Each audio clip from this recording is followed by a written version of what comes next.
to take care of the environment. We want to take care of our home. This is where we live. Even if you're passing through, this is your home for now, and that's one of our biggest things, is to love where you live.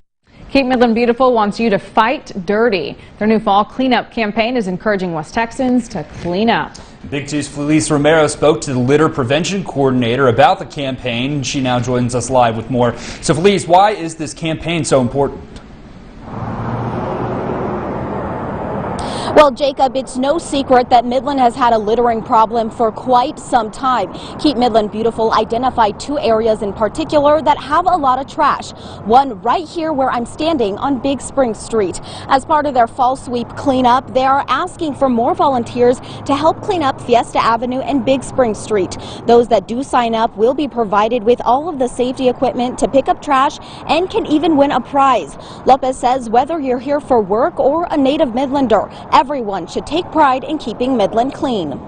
You go out and clean and you find something funky, you can take a picture of it and post it onto your social media, Facebook, Instagram, tag us and use the hashtag KMBFunkyFind2020 for a chance to win a $40 gift certificate to Whataburger, a Whataburger Yeti cup, and also a Whataburger gift basket.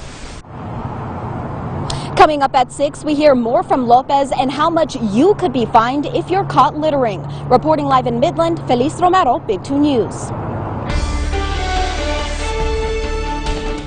Orlando Riddick has officially resigned as Midland ISD superintendent. We're told the Board of Trustees has reached an agreement with Riddick that allows both to move forward. MISD will now begin the search for a permanent superintendent.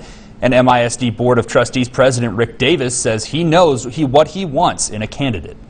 Is someone who is going to improve the academic performance of the district, and I personally think the way to do that is to work with campus principals and teachers and to provide them the support and resources they need to succeed.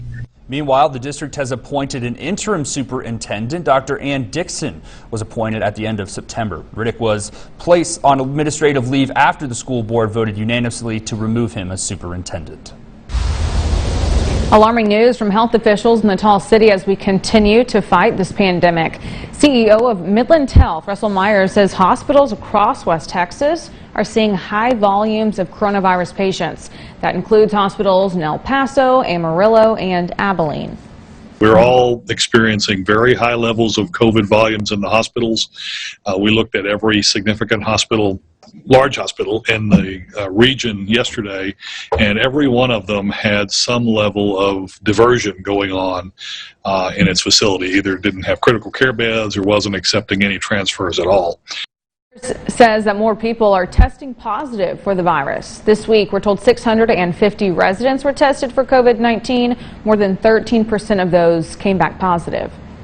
Health officials in the Tall City helping their neighbors in need. Recently, Midland Memorial has been accepting transfer requests from smaller communities in West Texas.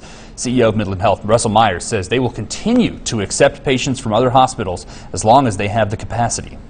Number one, I think it's a moral and an ethical obligation for all of us who have the capacity to deliver care to people who need it, wherever they come from, to make ourselves available to do that.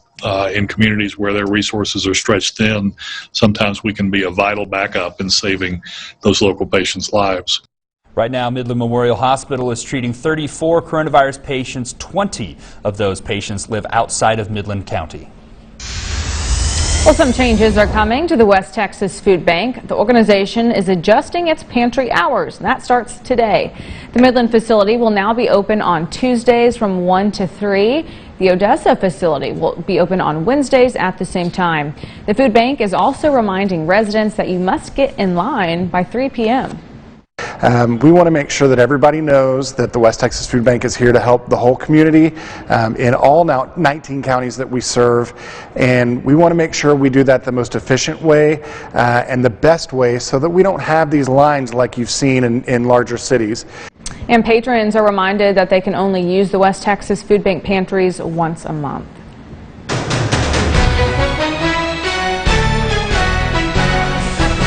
Early voting kicking off in Texas today. Voters across the basin were seen lining up at the polls to make their voices heard. This is a look at Westlake Ace Hardware in Odessa, where lines stretch outside the store.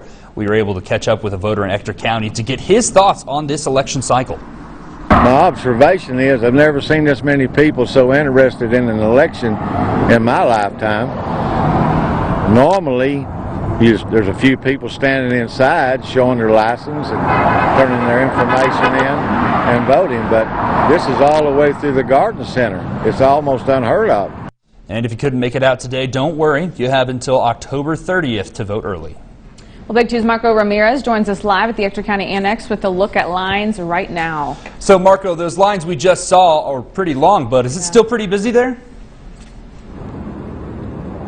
Well, that's right, Katie and Jacob. I'm at the Ector County Annex, and all day today people have been lining up on this first day of early voting to cast their ballots. Now, if you look behind me, the line just died down just a couple of minutes ago, so if you haven't come out to vote yet, now is a good time to do it. Now, the polls do close at 7 p.m. tonight, so if you haven't come out yet, there is still time for you to do so. Now, in Ector County, there are 5 early voting centers around Ector County. That includes here at the Annex, the Westlake Hardware Store, the Globe Theater at Odessa College, the Kellis Turner Building, and the Salinas Community Building. Now, voters I've spoke to here at the Annex say their voting experience here has been a relatively smooth process. The voting lines went by really fast, and all voters are required to wear masks at all times, and hand sanitization stations are inside, and especially the voting machines are socially distanced and are sanitized after someone using it. So with all these safety measures that were put in place here at the Annex, voters say they felt very, very safe coming out to vote in person. Now, voting times here at the Annex all day have been around 15 to 20 minutes, so it is still a good time to come out and get your vote in if you haven't done so already. But if you don't come out today for early voting, there is still time. Early voting will still continue through October 30th. Reporting live in Odessa, I'm Marco Ramirez, Big 2 News. All right, Marco, thank you so much. Of course, as these elections officials are cleaning machines, the lines will move a little bit slower. Well, in Midland, you have 5 polling places where you can cast your ballot early. All of those locations are open 8 to 5 on weekdays. You can cast your ballot early at the Elections Office, Centennial Library, or the Fairmont Park Church of Christ. Well, as polls opened this morning, long lines were reported all across our state. That's right, and that includes the largest voting site in North Texas, the American Airlines Center. Our Larry Collins was there. He joins us with more. Dozens in line when the doors to the American Airlines Center open, like a game day, but voters tell us this is serious and the stakes are high. I've always voted early. I like voting early. Normally it's not a line, but this is a crucial election, so it's amazing and it's very nice to see people out early voting. Gloria Eubanks of Dallas said it brings joy to her heart to see long lines in the grand stage of the AAC, used now for democracy. I think it's amazing, and I want to thank Mark Cuban for this, because, you know, I went to one other voting place and the line was wrapped around the building. A sea of masks outside in a new COVID-19 era. Inside, gallons of sanitizer and social distancing designed to keep voters and poll workers safe. Many braving a pandemic to go to the polls. But people died for us to be able to vote, and we should be able to vote. And also, I love it because people are coming out. I think people were worried about the mail-in. For the next few weeks, hosting voters instead of fans, having voices heard not with cheers, but with ballots. Elections officials are urging Texans to vote early. That's right. Those lines are expected to be extremely long, especially on Election Day. Remember, that's November 3rd.